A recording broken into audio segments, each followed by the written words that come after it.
आज मैं आपके साथ ऐसे 10 पॉइंट्स शेयर करूंगी। Last but not the least और बहुत इंपॉर्टेंट ये है,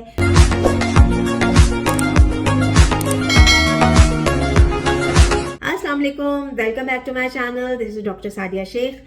फास्टेस्ट वे क्या हो सकता है बेली फैट रिड्यूस करने का, तेजी से पेट की चर्बी को कम करने का क्या तरीका हो सकता है। देखें, हर कोई चाहता है कि उसकी बॉडी शेप में रहे, ठीक है। मोटा रहना तो कोई पसंद नहीं करता, लेकिन समटाइम्स कुछ फैक्टर्स ऐसे होते हैं, कुछ रीजंस ऐसे होते हैं, किसी वजह से जो है वो लोग अपने आप को जो है वो अपनी बॉडी को टाइम नहीं दे पा रहे होते, उनको अपने बिजी स्केड्यूल में से टाइम ही नहीं मिल रहा होता, ठीक है।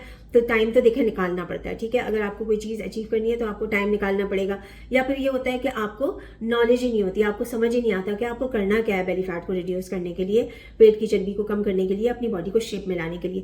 तो उसके लिए मेरे वीडियोस हैं। तो जिन लोगों ने मेरा चैनल सब्सक्राइब नहीं किया, सब्सक्राइब कर लें, बेल आइकन को प्रेस कर दें, ताकि जैसे ही नोटिफिकेशन आए मेरे वीडियोस का आप दे सकें और आपको फायदा हो जाए, ठीक है। या फिर ये होता है कि आप मोटिवेटेड नहीं होते, आप में लैक ऑफ मोटिवेशन होती है। तो मोटिवेशन के लिए भी ये है कि आपको अपनी लाइफ को डिसिप्लिन करना पड़ेगा, अपनी कुछ हैबिट्स चेंज करनी पड़ेंगी, ठीक है। तो आज मैं आपके साथ ऐसे 10 पॉइंट्स शेयर करूंगी जिनको फॉलो करके आप रिड्यूस कर सकते हैं अपना बेली फैट इन डेज। दिनों में आप अपना बेली फैट रिड्यूस कर सकते हैं, जी हाँ। तो स्टार्ट करते हैं नंबर 1 से। नंबर 1 पे मैं बात करूंगी हाइड्रेशन की, वाटर इनटेक की। जब आपको अपनी बेली फैट को रिड्यूस करना होता है तो आपको अपना वाटर इनटेक बढ़ा देना चाहिए। देखिए, पानी के अंदर कैलोरीज तो होती नहीं है, सही है। वो आपके मेटाबॉलिज्म को भी फास्ट करता है, और जैसे सारी रात से आपकी बॉडी डिहाइड्रेटेड स्टेट में होती है, तो आपको हाइड्रेशन का ख्याल रखना चाहिए। और उससे क्या होता है कि जब आप पानी पीते हैं तो आपका सिस्टम जो होता है वो डिटॉक्सिफाई होता है, और जितने भी टॉक्सिन्स होते हैं आपकी बॉडी में यूरिन की शक्ल में निकल जाते हैं, ठीक है। तो ये बहुत ही फास्टेस्ट वे है अपने बेली फैट को रिड्यूस करने के लिए। और पूरे दिन में आप कोशिश करें कि 3 से 4 लीटर पानी आपने ज़रूर कंज्यूम करना है। और जो हम मील लेते हैं, जो हमारा रूटीन होता है, उससे टॉक्सिन्स तो रिमूव होते हैं। जो हम मील्स लेते हैं उसका अच्छे तरीके से उसकी एब्जॉर्प्शन भी होती है, ठीक है जी। अच्छा जी, अब आ जाते हैं नंबर 2 पे। नंबर 2 पे ये है कि आपको फास्टेड कार्डियो करना है। फास्टेड कार्डियो क्या होता है? आपने खाली पेट 30 to 40 मिनट्स वॉक करनी है बिफोर नाश्ता, बिफोर ब्रेकफास्ट, ठीक है। तो उससे क्या होगा कि आपका ज्यादा जल्दी फैट बर्न होगा, आपका बेली फैट रिड्यूस करने में बहुत ज्यादा हेल्पफुल होता है, क्योंकि ऑलरेडी आपके इंसुलिन के लेवल्स कम हुए हुए होते हैं। और जब आप एक्सरसाइज करते हैं, वॉक करते हैं, ब्रिस्क वॉक करते हैं, तो और आपके इंसुलिन के लेवल कम होते हैं और आपका मैक्सिमम फैट बर्न होता है, ठीक है। अच्छा जी, नंबर 3 पे हम बात करेंगे सनलाइट की। और सनलाइट के लिए भी मैं ये कहूंगी कि सनलाइट लेने से आपके विटामिन डी के लेवल्स इंप्रूव होते हैं, क्योंकि समटाइम्स ऐसा होता है कि मेजॉरिटी लोगों में विटामिन डी की कमी होती है और उसकी वजह से भी आपका वजन कम नहीं हो पा रहा होता। तो उसमें भी आप कोशिश करें कि जो आप फास्टेड कार्डियो करें, सनलाइट में कर लें, सही है। और उसमें आपने डीप ब्रीदिंग एक्सरसाइज भी करनी है। जब आप डीप ब्रीदिंग करते हैं, यानी आप इनहेल करके एक्सहेल करते हैं लाइक दिस, ऐसे जब आप एक्सहेल करते हैं तो आपकी बॉडी में से कार्बन डाइऑक्साइड एक्सक्रीट आउट होती है, उससे भी आपका मैक्सिमम फैट बर्न होता है, ठीक है। तो आपकी मेडिटेशन भी हो रही है, ब्रीदिंग एक्सरसाइज करने से आपको सनलाइट भी मिल रही है, आपकी विटामिन डी के लेवल्स भी इंप्रूव हो रहे हैं, और अगर आप कार्डियो भी करते हैं तो आपका फैट बर्न होता है बाय डूइंग एक्सरसाइज, ठीक है। और आपकी बॉडी में हैप्पी हार्मोन्स भी रिलीज होते हैं। तो ये सारी चीजें कंबाइन करती हैं और आपका फैट ज्यादा जल्दी बर्न होता है। नंबर 4 पे ये है कि आपको high protein, high fibre breakfast करना है, और उसमें कार्बोहाइड्रेट्स की क्वांटिटी आप कम रखें।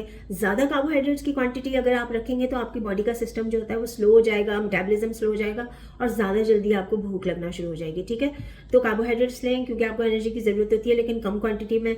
प्रोटीन जो है आप उसकी क्वांटिटी ज़्यादा रखेंगे, फाइबर की क्वांटिटी ज़्यादा रखेंगे, क्योंकि इन दोनों चीज़ों के लेने से आपको फीलिंग ऑफ फुलनेस आएगी, आप सेशिएटेड रहेंगे काफ़ी देर तक। और इससे क्या होता है कि जब आप प्रोटीन आपकी बॉडी में डाइजेस्ट होता है ना, तो थर्मोजेनिक इफेक्ट होता है आपकी बॉडी में, और आपकी बॉडी जाती है फैट बर्निंग मोड में। आपकी बॉडी में जो है वो फैट बर्न होता है, कैलोरीज ज़्यादा बर्न होती है। और फाइबर आपको फीलिंग ऑफ फुलनेस देता है, आपके सिस्टम को भी, आपकी गट हेल्थ को भी इंप्रूव करता है, आपके सिस्टम को भी क्लियर करता है, और आपको कॉन्स्टिपेशन जैसा प्रॉब्लम भी नहीं होता। High protein, high fibre meals कौन कौन से होंगे? प्रोटीन में आप अंडे शामिल कर सकते हैं, मीट इसके अंदर शामिल होता है, किसी भी किस्म का meat, fish, chicken, mutton, beef आप इस्तेमाल कर सकते हैं। दालें, लोबिया और चनों का आप इस्तेमाल कर सकते हैं, लेकिन दालें, लोबिया और जो चने होते हैं ये फर्स्ट क्लास प्रोटीन नहीं होते। बेस्ट सोर्सेज आपको अंडों से और गोश्त से ही मिलेगी। और इसके अलावा अगर हम फाइबर की बात करते हैं तो फाइबर के अंदर भी कॉम्प्लेक्स कार्बोहाइड्रेट्स आ जाते हैं, और कॉम्प्लेक्स कार्बोहाइड्रेट्स में भी जो सब्जियों का आप ज़्यादा से ज़्यादा इस्तेमाल करेंगे, जो हरे पत्तों वाली सब्जियां होती हैं, क्रूसीफेरस वेजिटेबल्स होती हैं, आप उनका ज़्यादा से ज़्यादा इस्तेमाल करें। और अगर हम फ्रूट्स की बात करते हैं तो ऐसे फ्रूट्स जिनका ग्लाइसेमिक इंडेक्स लो होता है आप उसका इस्तेमाल कर सकते हैं। अमरूद और आड़ू, नाशपाती, कीवी फ्रूट, स्ट्रॉबेरीज, बेरीज, इस तरह के फ्रूट्स का आप इस्तेमाल कर सकते हैं जिनका ग्लाइसेमिक इंडेक्स लो होता है। नंबर 5 पे यह है कि आपको बहुत ही ज़्यादा आहिस्ता आहिस्ता चबा के अच्छे तरीके से निवाले को बहुत ही लिक्विफाई कर लेना चाहिए, क्योंकि उसमें क्या होता है, जो हमारा सलाइवा होता है इसके अंदर एक एंजाइम होता है टाइलिन, वो आपके खाने को 30% आपके खाने की डाइजेशन आपके माउथ में हो जाती है, आपकी बक्कल कैविटी में हो जाती है, इसे बक्कल कैविटी कहते हैं। तो जो काम आंतों को करना चाहिए उसका 30% आपके मुंह में ही हो जाता है, तो वो आपको फीलिंग ऑफ फुलनेस भी देता है, ठीक है, काफ़ी देर तक आपको सेशिएटेड भी रखता है, और आपके न्यूट्रिएंट्स जो आपने लिए हैं वो बहुत अच्छे तरीके से बॉडी में एब्जॉर्ब भी होते हैं। नंबर 6 पे ये है कि नो स्नैकिंग बिटवीन मील्स।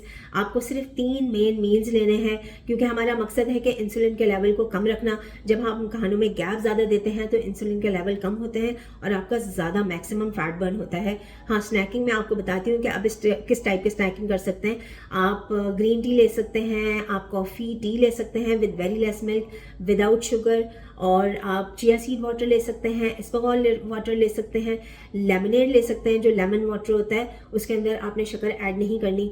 तो ये सारे बेवरेजेस आप ले सकते हैं, इनके अंदर कैलोरीज नहीं होती, ये लिक्विड फॉर्म में होती हैं, आपकी बॉडी का मेटाबॉलिज्म भी फास्ट करती हैं, आपकी भूख को भी, आपकी हंगर को भी कंट्रोल करती हैं, और आपको फैट बर्न करने में ये बहुत ज़्यादा हेल्पफुल होती हैं। नंबर 7 पे आ जाता है कि आपको बिफोर डिनर भी 30 to 40 मिनट्स की वॉक करनी है, जैसे आपने बिफोर ब्रेकफास्ट किया था। तो उसमें भी ये होता है कि आपकी बॉडी फास्टेड स्टेट में होती है, इंसुलिन के लेवल कम होते हैं, तो आपका फैट ज़्यादा बर्न होता है। नंबर 8 पे आपने high protein, high fibre dinner करना है, और कोशिश करें कि कार्बोहाइड्रेट्स कंज्यूम ना करें अपने डिनर में।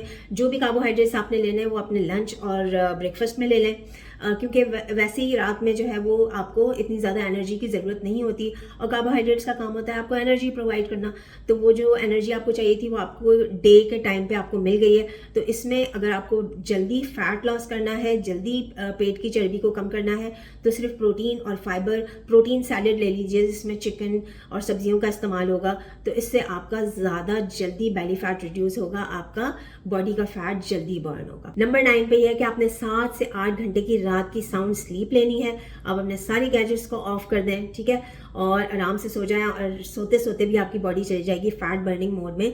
जब आप अर्ली सोते हैं, अर्ली डिनर करते हैं, अर्ली सोते हैं, तो उससे क्या होता है कि आपकी बॉडी के इंसुलिन के लेवल्स कम होते हैं, ग्रोथ हार्मोन के लेवल्स ज़्यादा होते हैं, कॉर्टिसोल के लेवल कम होते हैं, और आपकी बॉडी चली जाती है फैट बर्निंग मोड में। तो आपको अपनी नींद का बहुत ज़्यादा ख्याल रखना है, ठीक है। अब last but not the least, और बहुत इंपॉर्टेंट ये है कि आपको रिफाइंड कार्बोहाइड्रेट्स, चीनी से बनी हुई चीज़ें, प्रोसेस्ड फूड और पैकेट की वाली चीज़ें, मिठाइयाँ, ड्रिंक्स, जूसेस, इन सब चीज़ों को बाय बाय कह दें, ठीक है, कुछ अरसे के लिए। आप ये फ्यू डेज़ के लिए करके देखें, आपको बहुत ही ज़बरदस्त किस्म के रिजल्ट्स मिलेंगे, आपको दिनों में आपको रिजल्ट्स मिलना शुरू हो जाएंगे, ठीक है। तो अपनी हेल्थ के लिए और अपनी बॉडी के लिए इतना तो डिसिप्लिन होना ही पड़ेगा, ठीक है जी। All the best, thank you so much for your time. This is doctor Sadia Sheikh signing off, bye bye.